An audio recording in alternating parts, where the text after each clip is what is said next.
You know, people sometimes ask me how I learned to think the way I do. They assume there's some secret, some trick I picked up somewhere. But the truth is, I don't think I'm particularly smart. What I did learn, though, and this took me years to figure out, is that most people don't actually think, they just accept. Let me tell you what I mean by that. When I was a boy, maybe 10 or 11 years old, my father used to take me for walks in the Catskill Mountains. We'd walk through the woods and he'd point at birds. One day he pointed at a bird and said, "See that bird? In Italian it's called a chutota lapida. In Portuguese it's bombed. In Chinese it's June longta." Then he'd pause and say, "Now you know in all those languages what that bird is called, but you still don't know anything about the bird. You only know what people call it in different places. Now, that bird, if you watch it, you'll notice it's always pecking at its feathers. Why? Because there are lice that eat the protein in the feathers, and the bird has to clean them off. The lice eat the protein, they lay eggs, more lice come. The bird spends half its time just staying clean." That lesson stuck with me my whole life. Knowing the name of something is not the same as knowing something. And most of what we call education is really just learning names, learning labels. But thinking, real thinking, means asking what's actually happening. I noticed this later when I was at Mid and Princeton, sitting in advanced physics classes with some of the smartest students in the country. We'd be learning about, say, quantum mechanics or electromagnetic theory. The professor would write equations on the board, beautiful equations, and everyone would copy them down carefully into their notebooks. Then at the end of class, someone would raise their hand and ask, "Professor, what does this equation mean?" And the professor would explain it again using different symbols, different mathematical language, and the student would nod, satisfied. But I'd sit there thinking, wait, what does it mean? Not, what does the equation say? What's actually happening in the real world that this equation describes? See, there's a difference between knowing something and understanding something. And most people, even very educated people, confuse the two. They think because they can repeat what they've been told, because they can pass a test, because they know the technical terms that they understand, but they don't. I'll give you an example. After the war, I worked on the atomic bomb project at Los Alamos. I went to Brazil to teach physics at the university in Rio. Wonderful place, beautiful students, very serious about their education. But I noticed something strange. These students could recite entire textbooks. They'd memorized everything. But when I'd ask them a simple question like, "What happens if I shine light through a Polaroid filter at a certain angle?" they couldn't answer. They'd never thought about it. They only knew what the book said would happen, not why it happened or what it meant. I started asking them questions differently. I'd say, "Forget the textbook. You're walking on the beach and the sun is reflecting off the water. Why is that reflection brighter from certain angles?" They couldn't answer. They didn't have the habit of thinking about the world around them. They had the habit of memorizing what they were told. That's when I realized something important. Thinking isn't a talent you're born with. It's a habit you build. And most people never build that habit because nobody teaches them how. So, how do you build it? How do you train your brain to actually think instead of just accept? The first thing I learned to do, and I did this naturally as a kid without realizing it was special, was to always translate what I was learning into something I could see or touch or imagine. When someone told me about atoms, I didn't just memorize atoms are small particles that make up matter. I'd picture them. I'd imagine them bouncing around, colliding with each other. I'd ask myself, if I had tiny eyes and could watch atoms, what would I see? Later, when I was studying physics at MIT, I did the same thing with equations. People thought I was slow because while they were racing through problem sets, I'd sit there, sometimes for hours, just staring at an equation. But I wasn't being slow. I was translating. I was asking myself, what is this equation actually describing? If I could watch this happen in real life, what would I see? Sometimes I'd even invent strange little scenarios. Like when I was learning about electromagnetic fields, I imagined I was the size of an electron floating in space. What would I feel if another charge came near me? How would I know what would push or pull on me?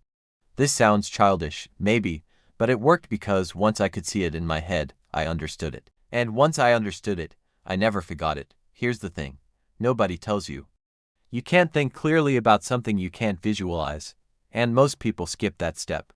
They learn the abstraction first, the formula, the technical term, the theory, and they never bother to connect it to anything real.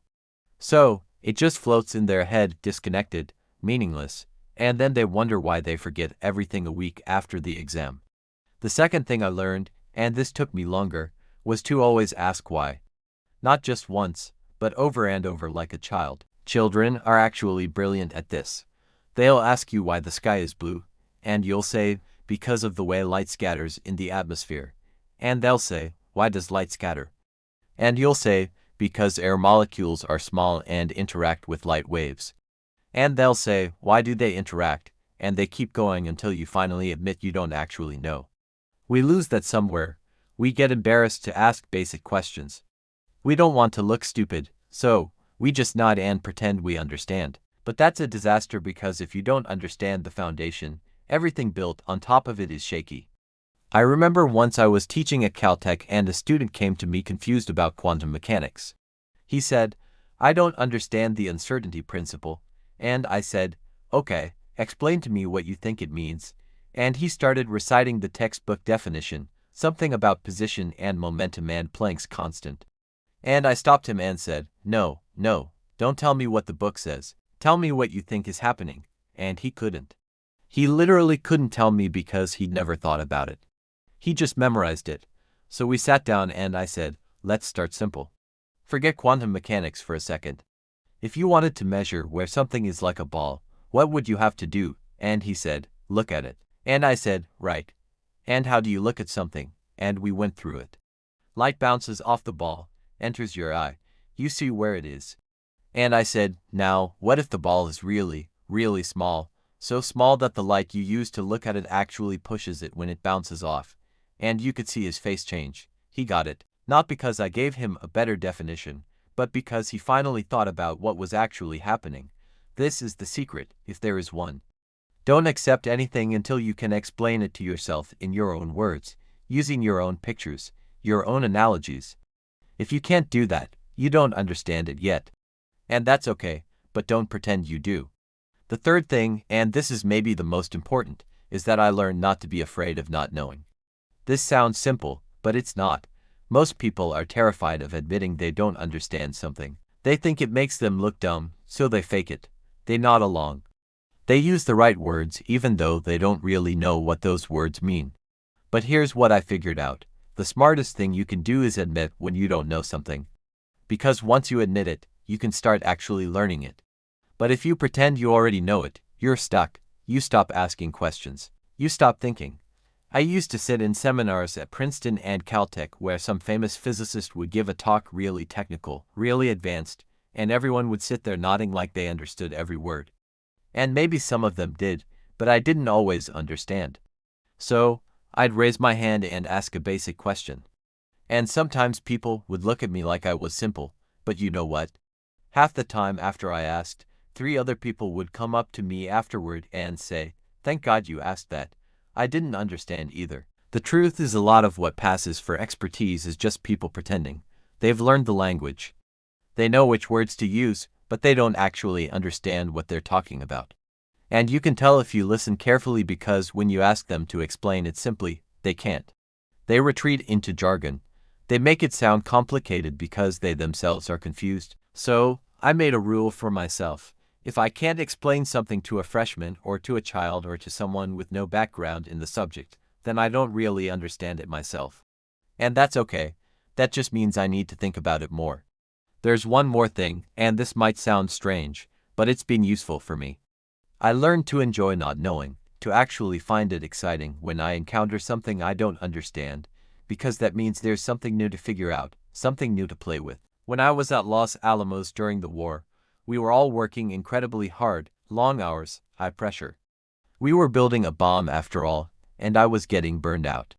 I felt like physics had become this heavy, serious thing, just equations and problems and pressure. So afterward, when I went back to Cornell, I decided I was just going to play. I wasn't going to worry about doing important work or publishing important papers. I was just going to think about whatever seemed interesting. And one day I was in the cafeteria and some kid threw a plate in the air and I noticed the plate was wobbling as it spun and there was a blue medallion on the plate, Cornell's logo, and I noticed that the medallion was rotating faster than the plate was wobbling and I thought, I wonder why. So I went back to my office and just for fun I worked out the equations. Why does the plate wobble that way? What's the relationship between the wobble and the spin?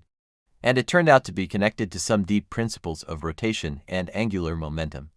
And that little problem, that silly thing I did just because it seemed fun, eventually led to work that contributed to my Nobel Prize years later. But I didn't know that at the time. I wasn't trying to do important work. I was just playing. I was just curious. And I think that's maybe the real secret if I'm being honest. You don't force your brain to think like a genius. You just let yourself be curious like a child. You ask questions.